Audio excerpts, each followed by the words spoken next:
सिंधिया समर्थक के खिलाफ बीजेपी में बड़ी बगावत। एक और नेता ने कर दिया बीजेपी छोड़ने का ऐलान। पूर्व विधायक भंवर सिंह का ऐलान, टिकट नहीं मिला तो भी लड़ूंगा चुनाव। मध्य प्रदेश बीजेपी में उथल पुथल मची हुई है। कहीं सिंधिया समर्थक बगावत कर रहे हैं तो कहीं सिंधिया समर्थकों के चलते बीजेपी के पुराने नेता बगावत की राह पर बढ़ते दिख रहे हैं। हालात ये है कि बीजेपी का कोई भी नेता पार्टी छोड़ रहा है, लेकिन उसके तार सिंधिया से जरूर जुड़ रहे हैं। दरअसल सिंधिया जब कांग्रेस से बीजेपी में आए तो अपने साथ समर्थकों की पूरी फौज लेकर आए थे। सिंधिया के कई समर्थक बीजेपी में एडजस्ट हो गए, लेकिन अधिकांश समर्थकों को पार्टी में काम करने की आज़ादी नहीं मिली, तो अब वो कांग्रेस में वापसी कर रहे हैं। तो कहीं कहीं सिंधिया समर्थक पुरानी बीजेपी पर ही भारी पड़ते दिख रहे हैं, जिस कारण से वहां बीजेपी के पुराने नेता बगावत की राह पर चलते दिख रहे हैं। एमपी से लेकर मालवा तक हर जिले में बीजेपी के अंदर बगावत ही बगावत दिखाई पड़ रही है। बीजेपी नेताओं का दावा है कि उनके यहाँ टिकट के दावेदारों की भीड़ हो गई है और जिसे लगता है कि उसे टिकट नहीं मिल पाएगा तो वो दूसरी पार्टी में टिकट को लेकर सेटिंग कर रहा है। कांग्रेस की हालत खराब है, वहाँ उम्मीदवार ही नहीं है, इसलिए कांग्रेस बीजेपी के नेताओं को अपनी ओर खींचने में जुटी हुई है।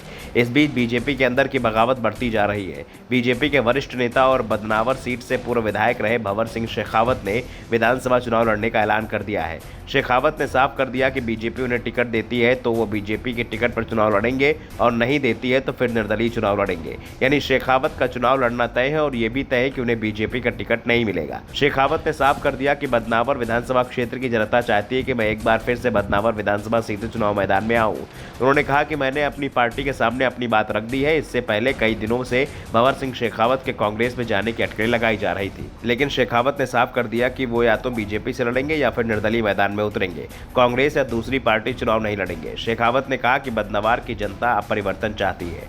शेखावत ने बगैर नाम लिए वर्तमान बीजेपी विधायक राज्यवर्धन सिंह दंती गांव पर निशाना साधते हुए कहा कि वो खुलेआम भ्रष्टाचार, दादागिरी और माफियागिरी कर रहे हैं। राज्यवर्धन सिंह दत्ती गांव धार जिले की बदनावर विधानसभा सीट से विधायक है। राज्यवर्धन सिंह दत्ती गांव में 2018 में कांग्रेस के टिकट पर चुनाव जीता था। 2020 में उन्होंने सिंधिया के समर्थन में कांग्रेस छोड़ दी थी। उसके बाद उपचुनाव जीतकर शिवराज कैबिनेट में मंत्री बने थे। अब सिंधिया समर्थक नेता के खिलाफ बीजेपी नेता ने मोर्चा खोल दिया है। भंवर सिंह शेखावत पहले भी राज्यवर्धन सिंह दत्ती गांव पर कई आरोप लगा चुके हैं और अब उन्होंने साफ कर दिया है कि अगर सिंधिया समर्थक दत्ती गांव पर बीजेपी ने दांव लगाया तो वो बगावत कर देंगे। दूसरी ओर जो संकेत मिल रहे हैं उससे साफ है कि बीजेपी दत्ती गांव पर ही दांव लगाने की तैयारी में है और शेखावत तक ये मैसेज पहुंच चुका है, जिस कारण से शेखावत ने बगावत का सीधे सीधे ऐलान कर दिया है। शेखावत अगर चुनाव लड़ते हैं तो इससे बीजेपी को ही बड़ा नुकसान होने की संभावना जताई जा रही है, क्योंकि शेखावत बीजेपी के पुराने नेता हैं और पार्टी संगठन में उनकी जबरदस्त पकड़ मानी जाती है। वो सिंधिया समर्थक दत्ती गांव के खिलाफ लगातार बयान भी दे रहे थे। शेखावत को मनाने की कोशिश सीएम शिवराज सिंह चौहान ने भी की, लेकिन उनके तेवरों से लगता नहीं कि शिवराज अपनी कोशिश में कामयाब हो पाए हैं। शेखावत तो यहां तक दावा कर रहे हैं कि कांग्रेस अध्यक्ष कमलनाथ और दिग्विजय सिंह उन्हें टिकट का ऑफर कर चुके हैं।